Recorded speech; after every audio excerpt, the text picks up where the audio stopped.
Welcome to the Silverstone Technology Cluster's Ask the Expert podcast. I'm your host, Jeannie. The mission of the STC is to support advanced engineering, electronics, and software businesses, and we're always keen to share industry knowledge and insights. In each podcast episode, we sit down with seasoned professionals and industry leaders to uncover valuable knowledge, share real-world experiences, and explore smart strategies for navigating the challenges of modern business in advanced engineering.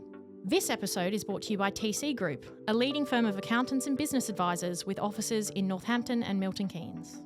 Hi, and today I'm joined by Jason Parrott from the Collective Network. Hi, Jason, how are you? Hi, yeah, very good, thanks. Thanks for having me. Yeah, thank you for joining me. Thank you. Do you just want to start by telling us a little bit about yourself and how you got to your role at the Collective Network? Yeah, so my background was within motorsport. So my grandfather was into racing. My dad was. He won the world championship in his karting category a couple of times. So by all accounts, he did pretty well. So naturally, I was involved from a young age. So I think I was 3 or 4 when I started in karting. Oh wow. Yeah, had a career in karting. Took me all around the world, met some amazing people, etc. So I actually fell into recruitment via someone who I knew from the world of karting. And yeah, coincidentally, he now he has his own manufacturing business, and he's one of our good clients as well, and friends. So that's how I fell into recruitment. I could use my sort of people skills that I'd learned from growing up in and around the industry, and obviously the industry experience as well. So that's how I fell into recruitment. The Collective Network itself has been going for 5 years. It was 5 years last month. Okay, congratulations. So, thank you. Yeah, seems to have gone in a flash, that's for sure. It does. So there's 2 sides of the Collective Network. I look after the motorsport side. My business partner, Tom, looks after the FMCG and food manufacturing side. So not 2 necessarily industries that you'd link together. Yeah, I think the pun is fast food. But the sort of vertical skill sets that we recruit into, so engineering, operations, supply chain, and some commercial roles still apply across both. As a business, we've recently added on what we class as professional services to our offering. So finance, HR, and marketing as well. So that's been really nice for us to then offer, more support. Yeah, more support to our current network. So That's brilliant. That's a whistle-stop tour of Collective Network and myself. Nice and quick. So today we're here to talk about sort of recruitment, what the market looks like, what Sure. it looks like from a candidate's perspective, from a Yeah. business's perspective, and sort of understand a little bit of that and where you fit into it. Yeah. So, I mean, what's going on in the market at the moment? What are the trends? What's happening? Yeah, it definitely seems to have changed, that's for sure. When I started in recruitment, I think it was around 2010, 2011. So it was after a big financial crash. So, it was a little bit uncertain times. Since then, it seems to have boomed. Obviously, we had COVID, but then post-COVID as well, there was a big boom in hiring as well. So that was definitely peak in terms of jobs and activities. So, we've seen in the last, 5 years since we started, a massive peak in demand. And it has petered off a bit now, but it's probably, probably typical market conditions, I'd say. But yeah, it's definitely changing. The way of the world is changing now. We were just talking before we went live there about the competition just locally in the motorsport industry. There's more competition than there ever has been. The F1 teams are around 1,000 people. Cadillac's still growing. Obviously, it's a new outfit, but around 1,000 people now. So they're big operations now. Yeah, and what we were talking about is how it's now very candidate driven in the market. Is that what you're seeing more and more of? Absolutely, yeah. Candidates have got lots of options.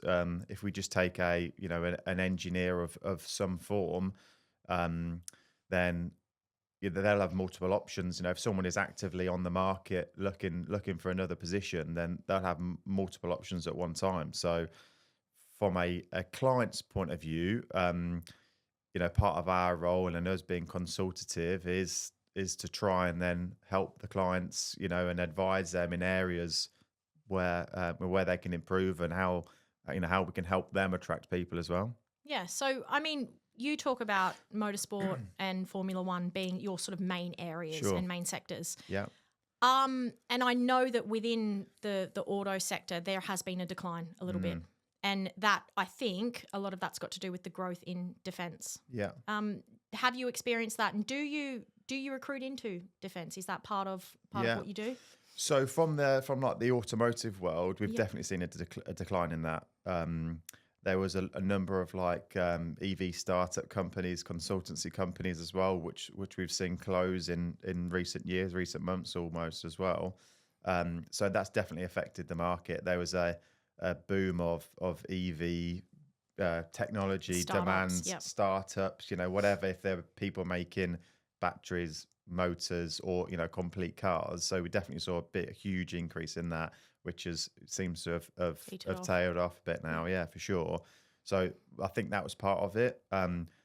General automotive world, I hear some wild stories about tariffs and taxes and costs, etc. as well. So I'm not going to confess to know politically what's driving that or what's not driving that. Probably best not to know, to be honest. Yeah. But I know friends that, again, work in supplies into the automotive world, where they might have a contract for supply for 5 years, but the demand has been turned down to minimum quantities now. But they've had that with 3 or 4 clients. So the demand is turned right down. So that's having a knock-on effect to the business, that, they might have forecast, X amount of turnover with that client across the 5 years, but they've just pushed it further down the line and hope the demand increases. But actually for the business here and the now, then it's a tough place for them. Yeah. And obviously that leads really nicely into the next thing I'm going to ask you about, which is redundancies. What are the trends? What's going on around redundancies? Unfortunately, we are seeing quite a few at the moment. Yeah. From like that automotive side, and there's a few sort of niche automotive companies that they might not have won a specific contract, or the work has died off. So we have seen a lot of that in the market, unfortunately, recently. It seems like the big players, if we're talking the F1 teams and the sort of the main suppliers into that, seem to be as busy as ever. But I think that sort of F1 bubble has kept a lot of that supply chain quite busy. Yeah. And I suppose from a candidate's perspective, now your number one question that everyone asks, how do I get into F1? Yeah. It's such a small industry, really, when you think about it. Yeah. How do people break into that? And actually, I was just having that exact conversation in the car on the way over here today. A sort of friend of a friend, her son is, I think, 15. Wants to get into engineering, loves F1, wants to know how we can get into motorsport. So that's a real popular question that we get asked all the time. So I would always start with, well, what's the end goal? If it's to be, in the race team, or if you want to be a specific, a designer or aerodynamicist, then I think that's probably the first part to understand, because that would be completely different levels of entry. From the race team side, I'd always say, get yourself out there, put yourself about, go to a race team, help clean the tires, the trucks, or whatever that looks like, and get some work experience of being in and around that environment. If you do want to be the next Adrian Newey and you want to be an aerodynamicist, then you probably will have to look to the university route.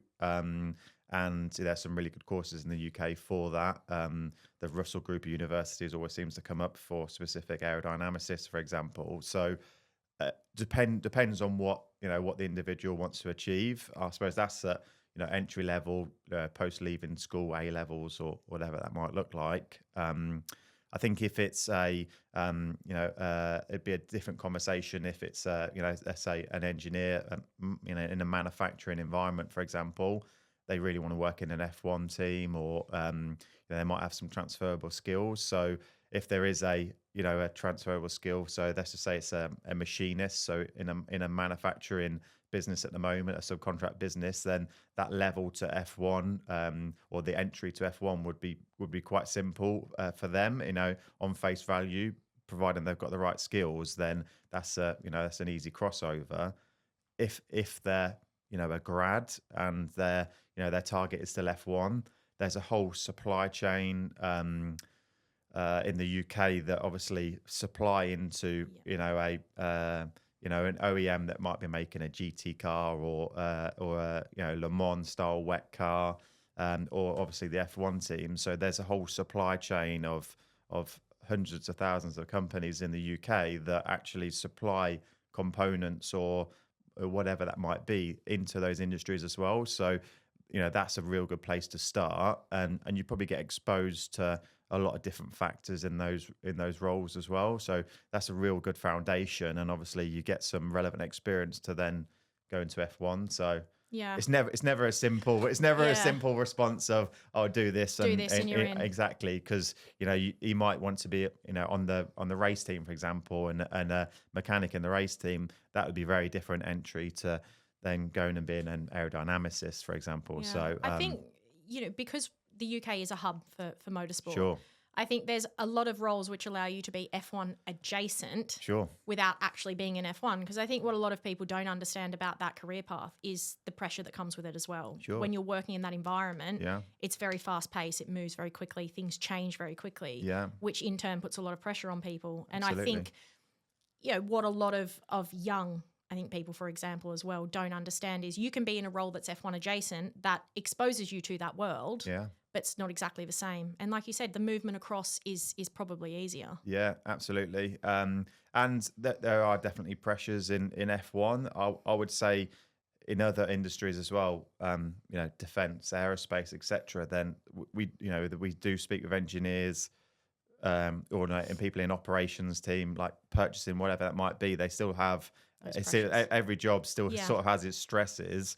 I suppose in F1, then it's not a case of, in an automotive environment, let's just say if the car is a day late on the production line, then there might be some fines to the suppliers if they've got to stop production line. But it's not the end of the world. Still going to change the end outcome. If a component or the F1 car isn't ready for when the lights go out on a Sunday afternoon, then that's a problem. So I suppose because there's a hard stop, then that probably builds up a little bit of pressure as well. Yeah, well, you can't race the car without the components. And it becomes not just the supply chain, it becomes logistics and everything. Absolutely. It's such a big world that supports that industry. Absolutely. There is a lot of opportunity to get into there, isn't there? Yeah, absolutely. Yeah. And it seems in the world of F1, the seasons are getting longer. The off season is shorter as well now. So, there seems like they're cramming more and more into it as well now. So yeah, it definitely has its strains, that's for sure. Yeah, it's a consistent sort of pressure. Yeah, and if someone hasn't had a previous F1 experience, we'll always share that because it's our job to share a realistic picture of how that industry works, or the peaks and trough of it, etc. But I think people that have worked in the industry for a little while then are fully aware of that. I understand. Some people, it's just the way of the world, and and it is what it is. But we always try and paint that picture. Yeah, and people are all different, and people thrive on different levels of pressure, and some people love that. Yeah, they love that sort of fast-paced, high-pressure environment, and other people not so much. So I think it depends on the individual as well, and that's where you sort of come in, because you're able to quite early in the process identify those characteristics, I suppose. Yeah, absolutely. And it might be dependent on someone's desires and actually what they want to do in the role, actually working under pressure, and they might have to do 12-hour days before in the build season or whatever that looks like. That just might not be desirable for some people, and actually they need to have some flexibility for childcare or whatever that might look like. Then that's just not an option. Yeah. But yeah, there's definitely strains of the industry, but I would say like every job has its strains as well. Yeah. So I mean, you've just talked about sort of flexibility and things like that. What are things that companies can do to make them more desirable? Because there's a lot of competition out there for that top talent. Yeah, absolutely. Yeah. I suppose on that sort of point of the long hours, etc., then through the winter build period, then it seems like the hours are longer, doesn't matter sort of which department you're in. Like everyone still has to chip in for hands on that. deck. But we see like, you know, the hours get a lot more relaxed during the summer months when they're a bit quieter as well. So I've seen some teams will do like days in lieu, like you know, some of it's agreed a bit locally with the managers of like, you know, I don't need to see you tomorrow. You know, you do what you need to do. So there's a bit of arrangements like that we see. I suppose in terms of like the more official stuff, shall we say, the sort of HR and sort of well-being piece. I've seen a lot more teams consider things like that. We mentioned before we went online, like Red Bull, they have like their big summer party, big sort of like festival sort of feel. So Christmas parties, the Red Bull Christmas parties used to be pretty famous as well. So stuff like that, I think, is always good to offer. But that flexibility of working, not always easy, because you know, if someone's a CNC machinist, they can't take their CNC machine home. You know, that'd be a pretty tough job. But if someone's in, you know, a role where they can have the flexibility, we are seeing that a bit more as well now. Typically, the benefits are quite good at working for an F1 team. You know, fancy, you know, like coffee, bistro stuff, lunches, paddle courts, tennis, gyms, Pilates classes I've seen, stuff like that. So the benefits are normally pretty good there. Okay. And I mean, when companies are looking to recruit, why should they look for a partner to do that? Good question. So I think from our side, certainly, you know, talking from the collective network, what would we bring to the table is, I suppose, market knowledge, intel, that network as well. Typically, we see that if people are applying for jobs, like we would class that as that would be like an active candidate, someone who's in the market applying for particular roles, etc.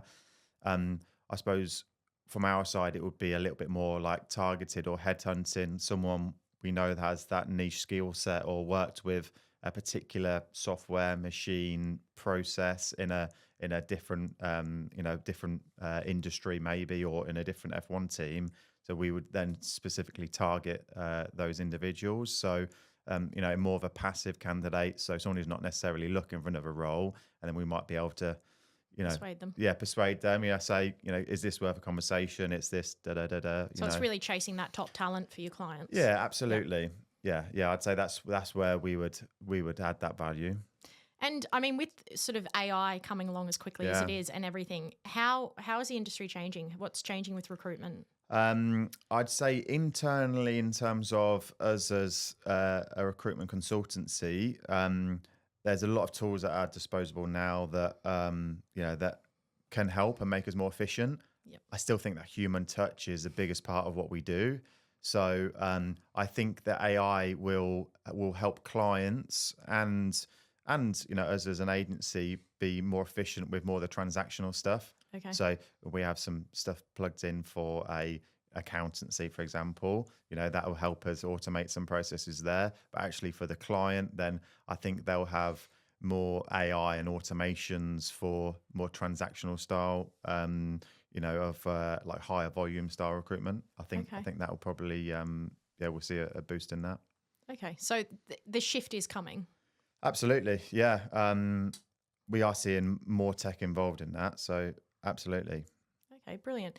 I mean, I've really enjoyed our chat today. Yeah, it's been really interesting. Is there anything that you want to add before we wrap up? Yeah, I think you know, outside of the F1 industry, I think we briefly touched on it before, but that defence world, it's huge.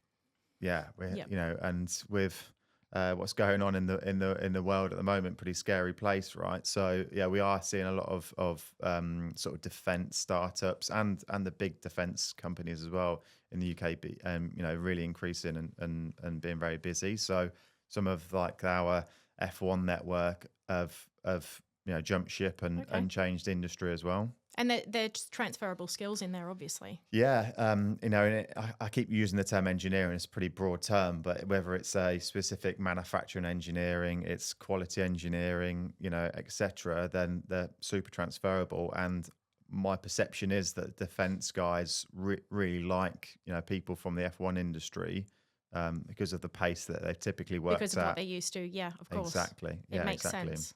It makes complete sense. Yeah. Well, thank you for joining me today, Jason. Thanks for having me. Yeah, it's been amazing. Really enjoyed the conversation. And hopefully we can follow up and continue the conversation on the market trends and keep everything kind of at the front of everyone's minds. Yeah, absolutely. I really appreciate your time. Thank you. Yeah, thank you so much. Cheers. See you later. That's it for this episode of Ask the Expert. Thanks so much for listening, and we hope you picked up some useful insights and inspiration along the way. If you enjoyed the conversation, please give us a like, share or rating on the platform you're using. Please follow Silverstone Technology Cluster on LinkedIn and subscribe to the STC YouTube channel or podcast on Spotify or Apple so you never miss an episode. We'd love to hear from you, so if you have any comments or a particular topic or guest you'd love to hear from, drop us an email to jeannie@silverstonetechnologycluster.com. Bye for now.